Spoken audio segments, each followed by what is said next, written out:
Agora 15 horas e 12 minutos, 15 e 12. E nós retornamos aqui com o nosso CBN Cascavel, segunda edição, para falar agora com a doutora Aline Avelar, ela que é advogada, especialista em direito das famílias e sucessões, planejamento familiar, patrimonial e sucessório. Doutora Aline, primeiramente, satisfação conversar contigo, seja bem-vinda aqui à CBN, uma excelente tarde. Muito obrigada, boa tarde a todos os ouvintes. E vamos falar um pouquinho sobre esse tema que é tão importante, né? Que é sucessão testamentária, sucessão patrimonial.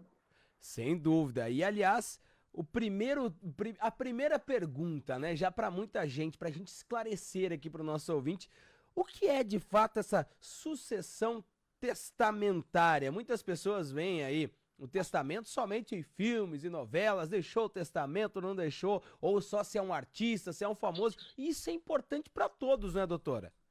Com certeza. E no Brasil nós não temos essa cultura de falar sobre sucessão, né? Sobre testamento. Tem-se a sensação de que quando a gente fala de testamento ou de planejar a sucessão, isso vai atrair a morte, né? E o brasileiro tem muito medo disso. Mas a sucessão, ela se trata de uma transferência. Tanto quando a gente fala de sucessão patrimonial ou testamentária, a gente está falando de uma transferência ali de ativos e passivos dessa pessoa. Quando a gente traz para a realidade de testamento, a gente está falando quando aquela pessoa, ainda em vida, ela destinou seus bens para que esse testamento valha para depois da morte. Então, ela vai manifestar ali sua última vontade, destinando os bens da forma que ela quiser, desde que respeite os requisitos legais, né? Nós temos aí, quando tem herdeiros necessários, seja filho, esposo ou pais, a gente tem que respeitar a legítima, que é de 50%. Então, a sucessão testamentária, ela quer dizer uma transferência quando há a presença de um testamento. E esse testamento, ele só vai valer para depois da morte. É importante a gente lembrar que a figura do testamento, ela é interessante, Alexandre, porque diferente da doação, que também é um instrumento de planejamento sucessório, o testamento, ele é revogável, ele pode ser revogável, ele pode ser alterado. Então, se essa pessoa ainda em vida, ela tem vontade, eu não mudei de ideia, quero mudar o que está ali, que eu coloquei, ele pode alterar ainda em vida e vai prevalecer aquele que ficou por último, aquele que foi realizado por último. Então, tem essa possibilidade e só vai valer para depois que essa pessoa morrer. Então, em vida, ela vai deixar ali da forma que ela quis, para depois da morte essa vontade ser respeitada, né? Ter uma segurança jurídica maior de como vai ser destinado esses bens e evita conflito também, né? Sem dúvida, não é, doutora? Aliás, hoje até mesmo as redes sociais têm ali um campo, né, para que você destine para alguém Sim, o comando daquela rede em caso de falecimento, né? exatamente. E os Nós já brasileiros falamos de realmente têm sucessão medo, né? na era digital, né? A gente está falando de sucessão de bens digitais. Então, hoje a gente já trabalha com esse planejamento também, porque muitas pessoas vivem nas redes sociais, né? Então, quem vai administrar para depois da morte? Como que vai ficar essa questão? Olha o Instagram da Marília Mendonça, o quanto cresceu após o falecimento dela. Então, isso precisa ter uma destinação também. E o testamento é uma ferramenta eficaz, ela vai ser cumprida, né? Ele vai ser aberto ali judicialmente no momento do falecimento e vai ser cumprida essa destinação. Perfeitamente. E, aliás, um dos grandes medos, eu acredito que seja isso, né? Muitas pessoas não têm esse conhecimento e acham que o testamento ele é definitivo, que ele não pode alterar. Então, eu vou pensar melhor, vou fazer mais adiante o testamento. Então, existe essa possibilidade, é importante salientar, né, doutora, que existe essa possibilidade de alteração ao longo do tempo, né? Sim, desde os 16 anos a pessoa é capaz, já pode testar. E o que eu recomendo? Se essa pessoa já está em uma idade avançada ali, de uns 70, 80 anos, quando da realização desse testamento, né, em cartório, lembrando que ele é feito em cartório por escritura pública, na presença de um tabelião, leva um atestado médico atestando a sanidade dessa pessoa, se ela tem plena capacidade da vida civil para fazer esse testamento, para que não haja nenhum tipo de questionamento para depois da morte. Então, se a pessoa já tem essa dúvida, eu já estou numa idade avançada, esse testamento, no momento do meu falecimento, pode vir a ser questionado, então pega um atestado, né, médico ali, atestando as plenas capacidades civis para o ato, lembrando que a via mais usual é a via pública, o testamento público, o que não quer dizer que o que está disposto lá nesse testamento vai ser público para todo mundo acessar, vai ser acessada após o falecimento. Então, quem vai ter acesso a essas informações são as duas testemunhas que vão estar na presença ali no momento do ato e o tabelião. É muito barato, Alexandre. Quando a gente fala de testamento, é uma escritura que na faixa vai depender aí das custas. Nós, goianos, temos as custas cartorárias mais altas do país. Então, eu estou falando de uma escritura de 400 a 600 reais para você deixar seu planejamento aí para depois da sua morte, evitar discussão entre os herdeiros, né? E tá do jeito que você definiu, é os seus bens, então você tem esse direito, né? Então a gente está falando de um ato, ele é solene, é personalíssimo, mas ele é simplificado. Importante o quê? Buscar uma orientação jurídica para que seja respeitado todos os requisitos e no momento do falecimento não ter nada a ser questionado.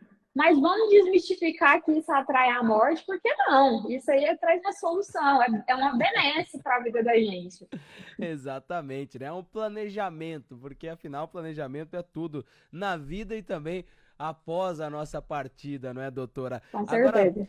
a gente tem muito essa questão de contestação, principalmente quem possui muitos bens, de pessoas muito conhecidas, acabam deixando o testamento e após o falecimento dessa pessoa, ainda há ali disputas judiciais, contestações. O porquê ocorrem ainda essas contestações após ali, mesmo o testamento estando ali feito e assinado pela pessoa? Olha, é uma ação, que é a ação de. Essa ação de questionar o testamento, ela varia muito de como foi feito, foi realizado esse testamento. Se ele preencheu todos os requisitos, ainda que haja esse tipo de contestação, esse testamento não será revogado, não será invalidado. Então, por isso que é importante preencher todos os requisitos. Há esse tipo de questionamento quando? Quando a pessoa dispõe de mais bens para uma pessoa do que para outra. Então, aquela pessoa que se sente prejudicada no momento do falecimento, que ela vê que tem no testamento, ela vai querer questionar, né? Não, esse testamento foi inválido, esse testamento foi feito de uma forma inadequada. Então, por isso que é importante preencher todos os requisitos, respeitar a legítima de 50%, dispor apenas de 50%, né, em vida, para que não haja esse tipo de questionamento ou uma redução das disposições testamentárias. Se essa pessoa dispôs de mais do que deveria, vai ter uma redução no momento do falecimento.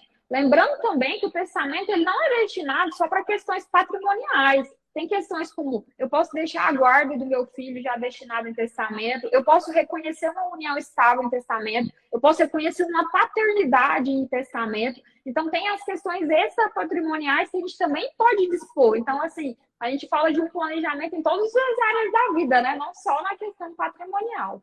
E, aliás, a gente tem disputas judiciais hoje pela guarda também de animais, né? Dos pets. Então, é possível também já colocar no testamento que, em caso de falecimento, a guarda do pet está assegurada. Sim, com certeza. Então são várias nuances. A gente fala aqui muitas vezes de testamento e as pessoas remetem à empresa, a valores ali em espécie, talvez, a valores. Mas então há uma gama de coisas que podem ser colocadas em testamento, não é, doutora? Exatamente. E além dessas questões não patrimoniais aí que eu mencionei, lembrando que o reconhecimento de paternidade, uma vez feita no primeiro testamento, ainda que você revogue as outras cláusulas, o reconhecimento de paternidade é irrevogável. Então, uma vez reconhecido no primeiro testamento que você fez, ainda que revogue ele posteriormente, o reconhecimento de paternidade não vai poder fazer isso, não vai poder revogar. Mas essas outras cláusulas, sim. E a gente também tem a possibilidade do testamento vital, Alexandre, que ele foi mais falado ali no período pandêmico, né? Que é um testamento que vale ainda para a vida. Quando essa pessoa se torna incapaz dos atos civis, incapaz de fazer escolhas, Então, ela vai nomear ali uma cuidadora responsável tanto pela administração dos bens, enquanto essa pessoa não tem condições, quanto as questões referentes a hospitais, decisões referentes a tratamentos médicos. Então, para esse momento, ainda em vida, mas sem condições de definir, de tomar decisões, nós temos o testamento vital, que nos Estados Unidos é falado, né, diretivas antecipadas de vontade. Então, ali você vai definir quem que vai cuidar de você no momento que você não puder tomar decisões por si só. E aliás, também nós temos aí durante a vida da pessoa, evidentemente, né, a possibilidade dessa alteração, porque também pode haver uma oscilação de patrimônio, não é, doutora? De repente, no Claro, momento em que se faz o primeiro, existe um valor X e depois um valor Y. Então é importante também salientar que é possível alterar, né? sim, sim, não tem nada fixo aí, não. E assim, eu sempre recomendo, isso vai muito da que a pessoa quer, né? Mas recomendo deixar em percentuais, porque às vezes quando você especifica um bem, e aí no decorrer da vida você pode dispor desse bem. Não é porque você colocou ele em testamento que ele está amarrado, não tem nada ali preso. Então você dispõe do seu patrimônio em percentuais, que no momento do falecimento fica mais fácil até cumprir, né? Agora, quando você dispõe específico, nada contra quem tem essa opção. Mas quando você dispor, no momento de cumprir o testamento, ele não vai existir esse bem, então ele não vai ter que ser considerado, né? Então tem toda essa questão, esse movimento aí que não impede que essa pessoa que testou também consuma todo o seu patrimônio de vida. Ah, eu quero vender e passar os últimos dias da minha vida fazendo uma viagem internacional conhecendo todos os países do mundo. Então, assim, tá em testamento? Tá, mas ela optou por gastar todo o patrimônio dela em vida, e tudo bem também. Então, faz parte do planejamento. Lembrando que, além do testamento, nós temos outras ferramentas de planejamento, que é a doação, que é ainda em vida, nós temos seguro de vida, previdência social, são todas outras ferramentas, holdings familiares, offshores, trustes, são todas ferramentas de planejamento sucessório.